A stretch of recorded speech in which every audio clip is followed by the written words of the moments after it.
लग्नानंतर मी माझ्या नवऱ्याला टाळत होते, पण काही दिवसांनी जे घडलं त्याने तर माझं आयुष्यच बदललं. मी आरती.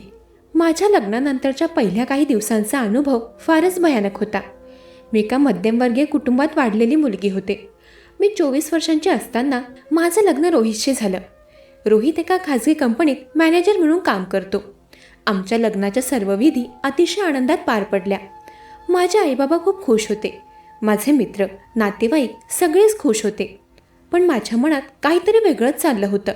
माझ्या मनात एक अस्वस्थता होती, एक भीती होती, जी मी कुणाला सांगू शकत नव्हते. कारण माझ्या मनात लग्न मंडपातही तीच गोष्ट घुमत होती की उद्या पहिल्या रात्री काय होणार. मी एक संवेदनशील आणि शांत स्वभावाची मुलगी होते. मला नवीन परिस्थितीची जुळवून घेण्यास वेळ लागतो. आणि लहानपणापासूनच मी माझ्या आईला, काकूंना आणि आजीला याबद्दल बोलताना ऐकलं होतं की पहिली रात्र ही एका नवविवाहित जोडप्यांच्या आयुष्यातील सर्वात महत्त्वाची रात्र असते. या सगळ्या गोष्टींनी माझ्या मनात एक प्रचंड दबाव निर्माण केला होता. तर लग्नाच्या दुसऱ्या दिवशी मी रोहितच्या घरी गेले. त्याचं अपार्टमेंट खरंच खूपच सुंदर होतं. 2 बेडरूम, 1 लिव्हिंग रूम आणि सुंदर बाल्कनी. रोहितचे आईवडील वेगळे राहत होते, त्यामुळे हे घर फक्त आम्हा दोघांसाठी होतं. रोहित अजून तरी मला शांत, समजूतदार आणि सज्जन स्वभावाचा वाटत होता. मला त्याचं घर दाखवताना तो म्हणाला होता की आरती, हे आता तुझंही घर आहे. तुला कुठलाही बदल करायचा असेल, काही हवं असेल तर मोकळ्या मनाने सांग. त्याच्या बोलण्यावर मी हळूच हसले आणि मान डोलावली. पण माझ्या मनात विचारांचा धुमाकूळ सुरू होता. आता मी या घरात कशी राहणार? सासूबाई नाहीत म्हणजे मला मदत कोण करणार? स्वयंपाक कसा करायचा? आणि रोहितशी मी कसं बोलणार? त्याला मी काय म्हणणार? तो माझ्याकडून काय अपेक्षा करतोय? असे अनेक प्रश्न माझ्या मनात निर्माण होत होते. पहिल्या दिवशी सकाळी रोहित ऑफिसला जाण्यासाठी तयार झाला. त्याने लॅपटॉप बॅग खांद्यावर घातली आणि माझ्याकडे पाहून हसत म्हणाला, मी संध्याकाळी 6च्या सुमाराला येईन. तुला काही हवं असेल तर फोन कर. आणि हो, फ्रीजमध्ये सर्व काही आहे. दुपारचं जेवण बनवताना काही अडचण आली तर माझ्या आईला फोन करशील. मी होकारार्थी मान हलवली. रोहित निघून गेला आणि मग घरात मी एकटी राहिले. एवढ्या मोठ्या घरात एकटी असताना मला खूप विचित्र वाटत होतं. मी किचनमध्ये गेले. सगळं व्यवस्थित होतं. रोहितने सगळं नीटनेटकं ठेवलं होतं. पण मला काहीच समजत नव्हतं की कशापासून सुरुवात करावी. मी चहा बनवायचा विचार केला, पण मला वेगवेगळे डबे कुठे आहेत हे माहीत नव्हतं. मी एक एक करून सगळे कपाट उघडले. चहा पावडर सापडली, साखर सापडली. पण माझ्या मनात विचार येत होता, मी रोहितला विचारलं असतं तर किती सोपं झालं असतं ना. पण त्याला त्रास का द्यावा? तो आधीच इतका व्यस्त आहे आणि त्याला वाटेल की मी इतकं लहान काम देखील करू शकत नाही. दुपारच्या वेळी मी साधंच जेवण बनवलं, भाजी भाकरी. पण मनातला गोंधळ कमी होत नव्हता. मी बाल्कनीत बसून बाहेर पाहत होते. रस्त्यावरचे लोक, गाड्या, सगळं चाललं होतं. पण मला वाटत होतं की मी या सगळ्यांपासून वेगळे आहे. मला वाटत होतं की मी एका अनोळखी जगात अडकले आहे. संध्याकाळी 6ला रोहित परतला. त्याने दरवाजा उघडला आणि आत येताच उत्साहाने म्हणाला, आरती, मी आलोय. काय मग, कसा गेला आजचा दिवस? मी किचनमधून बाहेर आले. मी हलकेच हसून म्हटलं, बरा गेला. रोहितला काहीतरी वेगळं जाणवलं हे मला माहीत होतं. माझा आवाज इतका हलकासा होता, जणू काही मी मनात काहीतरी दडवून बसले होते. पण त्याने मला काहीही विचारलं नाही. त्याला वाटलं असेल की कदाचित नवीन ठिकाणी आल्यामुळे मी थोडी गोंधळ दिली असेल. दुसऱ्या दिवशी सकाळी रोहित उठला तेव्हा मी आधीच उठून किचनमध्ये होते. मी चहा बनवत होते, पण माझे हात थरथरत होते. कारण मी पहिल्यांदा रोहितसाठी चहा बनवत होते आणि मला भीती वाटत होती की त्याला आवडली नाही तर. रोहित किचनमध्ये आला. त्याने मागून येऊन म्हटलं, काय रे, आधीच उठलीस? मी तर अलार्म लावला होता 7 वाजेचा. आरती, माझी जास्त चिंता करू नकोस. जा, आरामात झोप. मी काहीच बोलले नाही, फक्त हसले. रोहितने चहा घेतला आणि एक घोट पिताच तो म्हणाला, ओ हो, वा, किती छान चहा आहे, एकदम परफेक्ट. त्याने माझं कौतुक केलं. ते ऐकून मला थोडं बरं वाटलं. पण मग त्याने विचारलं, आरती, काल रात्री तू खूप लवकर झोपलीस. तुला थकवा आला होता का? खरंच सांगायचं झालं तर मी मुद्दाम लवकर झोपले होते, कारण मला रोहितची एकटी बोलायला भीती वाटत होती. मला वाटत होतं की तो माझ्याकडून काहीतरी अपेक्षा करतोय आणि मी ती पूर्ण करू शकणार नाही. तेव्हा मी त्याच्याशी खोटं बोलले. म्हणाले की हो, थोडा थकवा होता. मला काळजी घे म्हणून तो त्याचा आवरायला गेला आणि काही वेळाने रोहित ऑफिसला निघून गेला. आजही मी पुन्हा एकदा एकटी राहिले. आज मी ठरवलं की घराची साफसफाई करायची. मी सगळं घर नीटनेटकं केलं. कपडे धुतले, भांडी घासली, फरशी पुसली. या सगळ्यात मी स्वतःला व्यस्त ठेवून माझे विचार विसरण्याचा प्रयत्न करत होते. संध्याकाळी रोहित परतला. त्याने घर पाहिलं आणि खुश झाला. म्हणाला, वा आरती, सगळं किती स्वच्छ केलंयस. तू खूप मेहनत केलीस आज. जास्त थकली नाहीस ना? मी म्हटलं, नाही एवढं काही. अच्छा, चल मग आज बाहेर जाऊन जेऊ. तू आज घरातल्या कामात दमली असशील. आता पुन्हा स्वयंपाक करण्याची गरज नाही. रोहितने चांगली गोष्ट सुचवली होती, पण मी आधीच जेवण बनवून ठेवलं होतं. मी म्हणाले, तू फ्रेश हो, मी लगेच जेवण वाढते. जेवण तयारच आहे. मी बाहेर जायला नकार दिला. त्यामुळे रोहितला थोडं वाईट वाटलं होतं, पण त्याने काहीही दर्शवलं नाही.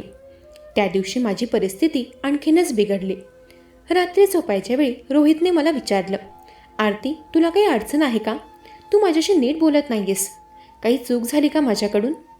मी लगेच म्हटलं, नाही नाही, असं काही नाही, मला झोप येते. एवढं बोलून मी दुसऱ्या बाजूला वळले. मला माहीत होतं की रोहितला वाईट वाटलं असेल, पण मी काय करू? मी त्याला माझी भीती कशी सांगू? मला वाटत होतं की तो हसेल माझ्यावर, किंवा त्याला वाटेल की मी खूप मूर्ख आहे.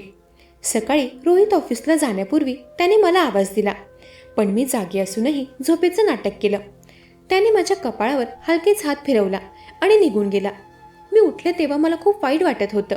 मी हे काय करते? रोहित किती चांगला आहे आणि मी त्याच्याशी इतकं अस्वस्थ वागते. पण मला काय करायचंय? मी तयार नाही अजून. माझ्या डोळ्यात पाणी आलं. मी बाल्कनीत बसले. खाली रस्त्यावर एक जोडपं हसत खेळत चाललं होतं. मला वाटलं, त्यांच्यासारखं मीही का होऊ शकत नाही? का मी इतकी घाबरते? आज मी घरातल्या सगळ्या कामात स्वतःला इतकं व्यस्त ठेवलं की मला विचार करायला वेळच मिळाला नाही. मी पुन्हा साफसफाई केली, पण संध्याकाळ होत होती आणि माझी भीती वाढत होती. रोहित आला तेव्हा मी किचनमध्ये होते. त्याने आरती असं हाक मारली, पण मी लगेच म्हटलं, मी किचनमध्ये आहे, तू फ्रेश हो, मी जेवण वाढते. आरती, मी येतोय किचनमध्ये, मला तुझ्याशी बोलायचंय. एवढं बोलून रोहित किचनमध्ये आला. तो येऊन माझ्या शेजारी उभा राहिला. त्याने सगळं पाहिलं. मी किती मेहनतीने जेवण बनवलं होतं, किती नीटनेटकं सगळं ठेवलं होतं. तो म्हणाला, आरती, तू घरातल्या कामात खूप मेहनत करतेस, पण मला वाटतं तुला माझी भीती वाटते. त्याचं बोलणं ऐकून मी थरथर कापू लागले. मी म्हणाले, नाही, असं काहीही नाहीये. त्यावर तो म्हणाला, मग सांग, तू माझ्याशी नीट का बोलत नाहीस? तू माझ्यापासून का पळत असतेस? रात्री लवकर का झोपतेस? मी काही चूक केली आहे का? त्याचा आवाज इतका हळू आणि काळजीपूर्ण होता की मला बहाणेही सुचेनासे झाले होते. मी काहीच बोलले नाही, फक्त माझे डोळे खाली केले. रोहितने एक लांब श्वास घेतला. बघ आरती, मला माहीत आहे की हे सगळं तुझ्यासाठी नवीन आहे. नवीन घर, नवीन आयुष्य, सगळं काही बदललंय. पण मी तुझा फक्त नवरा नाही, मित्र आहे. तू माझ्याशी काहीही बोलू शकतेस. तुला वेळ पाहिजे तर मी वाट पाहिल, पण तू माझ्यापासून लपू नकोस.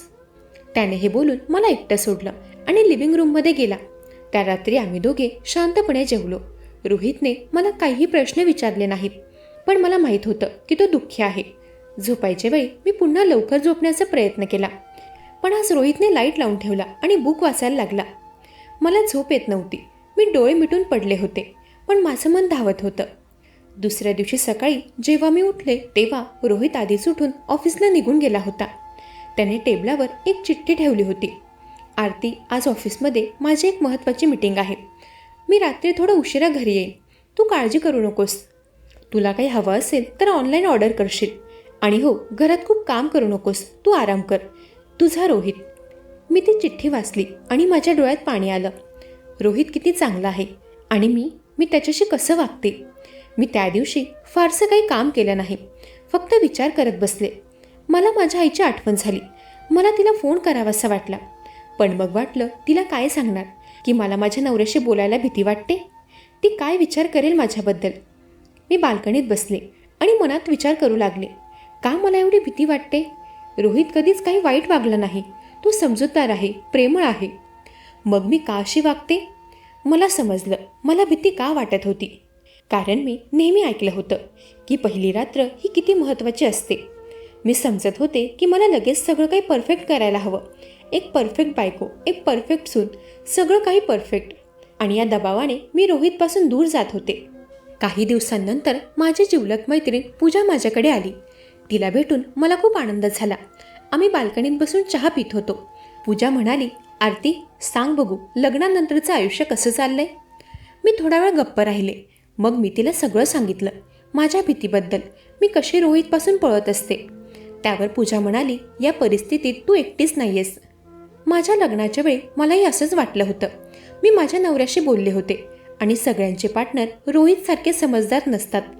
आपल्या सोसायटीत लहानपणापासून इतक्या गोष्टी सांगितल्या जातात, इतके दबाव टाकले जातात की आपण घाबरतो. पण सत्य हे आहे की प्रत्येक नातं वेगळं असतं. आपण आपल्या गतीने जगायला हवं. तिचे शब्द ऐकून मला खूप बरं वाटलं. मला समजलं की मी एकटीच नव्हते अशा भावना बाळगणारी. ती म्हणाली, तू रोहितशी बोललीस तर गोष्टी सोप्या होतील. बऱ्याच मुली आपल्या मनात सगळं दाबून ठेवतात आणि मग नातं बिघडतं. तू भाग्यवान आहेस, कारण रोहित तुला लग्नाला एवढे दिवस झाले तरी समजून घेतोय. पूजाचं बोलणं ऐकून मला असं वाटलं जणू ती कुठे ना कुठे तिची गाथा नकळत सांगून गेली होती. त्या दिवशी मला वाटलं की मी थोडी हिंमत करून रोहितशी बोलायला हवं. त्याचबरोबर मला हे देखील समजलं की मी रोहितला माझा नवरा म्हणून पाहत होते, पण त्याला एक माणूस, एक मित्र म्हणून पाहत नव्हते.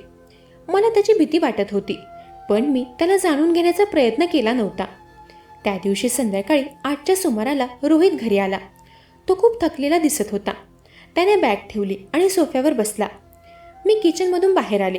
मी त्याला म्हणाले, रोहित तू फ्रेश हो, मी चहा आणते. तो हळूच म्हणाला, मला चहा नको, मला फक्त तुझ्याशी बोलायचे. मी तिथेच उभी राहिले. तो म्हणाला, बघ आरती, मला नाही माहीत मी काय चुकी केली, पण जर तुला माझ्यासोबत राहायचं नसेल तर मी समजून घेईल. मी तुला कधीच जबरदस्ती करणार नाही. तुला वेळ पाहिजे असेल तर मी दुसऱ्या रूममध्ये झोपेन. मला फक्त एवढंच जाणून घ्यायचंय की तू ठीक आहेस का? तेव्हा माझे डोळे भरून आले. मी भरल्या डोळ्यांनी रोहितची माफी मागितली. रोहित गोंधळून गेला. तो लगेच माझ्या जवळ आला आणि खाली बसला. अरे काय झालं, तू कशाला रडतेस? मी काही चुकीचं बोललो का? नाही, तू काहीच चूक केली नाहीस. चूक माझीच आहे. पण काय चूक मला सांग ना, रोहितने विचारलं. तेव्हा मी त्याला सगळं काही सांगितलं. माझ्या मनातील सगळी भीती, माझे सगळे विचार, मी का त्याच्यापासून लपत होते, का मी त्याच्याशी बोलत नव्हते, सगळं काही. मला वाटत होतं की लगेच सगळं परफेक्ट असायला हवं. मला वाटत होतं की पहिल्याच रात्रीपासून मी एक परफेक्ट बायको बनायला हवं. आणि या दबावाने मी तुझ्यापासून दूर जात होते. मला माफ कर रोहित, मला खरंच माफ कर. मी रडत रडत बोलत होते. रोहितने माझ्या डोळ्यातील अश्रू पुसले. तो देखील भावनिक झाला होता. आरती, तू इतका विचार का केलास? तू मला का नाही सांगितलंस? रोहित, मला वाटलं तू हसशील माझ्यावर. मला वाटलं तुला वाटेल की मी मूर्ख आहे. त्यावर तो म्हणाला, अरे वेडाबाई, मी कधीच तुझ्यावर हसणार नाही. हे बघ आरती, लग्न म्हणजे 2 माणसांचा प्रवास आहे. आपण दोघं एकत्र शिकत जाणार आहोत. मला देखील हे सगळं नवीन आहे. मलाही माहीत नाही एक चांगला नवरा कसा असतो. पण आपण एकत्र शिकू, आपण एकत्र चुका करू, एकत्र सुधारू. पण कृपया माझ्यापासून पळू नकोस. त्याने माझा हात पकडला आणि म्हणाला, ऐक, तुला परफेक्ट असायची गरज नाही. मला तूच हवी आहेस, तशीच जशी आहेस. तुला स्वतःमध्ये काही बदलायची गरज नाही. तो पुढे म्हटला की पहिली रात्र म्हणजे फक्त नात्याची सुरुवात असते. ती नसली तरी आपलं संपूर्ण आयुष्य महत्त्वाचं आहे. आपण एकमेकांना ओळखू, एकमेकांचे मित्र बनू आणि मग जेव्हा आपण दोघांना योग्य वाटेल तेव्हा आपण पुढे जाऊ. काही घाई नाही. त्या रात्रीपासून माझ्या आयुष्यात सगळं बदललं. मी रोहितशी खुलून बोलू लागले. मी त्याला माझ्या आवडीनिवडी सांगितल्या. त्याने देखील त्याच्या गोष्टी सांगितल्या. आम्ही एकत्र स्वयंपाक करू लागलो. रोहित देखील स्वयंपाक करायला मदत करायला लागला. आम्ही रात्री जेवल्यानंतर बाल्कनीत बसून बोलू लागलो. आपल्या आपल्या आयुष्यातील गोष्टी, आपली स्वप्न, आपल्या योजना, सगळं काही शेअर करू लागलो. रोहितने मला माझ्या मनाची मोकळीक दिली होती. मला जॉब करायचा होता आणि मी आता जॉबही करत आहे. आणि मी व रोहित आम्ही दोघे मिळून आमचं घर संसारही नीट सांभाळत आहोत. मंडळी, जीवन हे परफेक्ट नसतं. नाती देखील परफेक्ट नसतात. पण जेव्हा 2 माणसं एकमेकांना समजून घेण्याचा प्रयत्न करतात, एकमेकांना सपोर्ट करतात, एकमेकांवर विश्वास ठेवतात, तेव्हा ते नातं अपरंपार सुंदर होतं. मंडळी, कशी वाटली कथा? ऐकत रहा मनाचे बोल.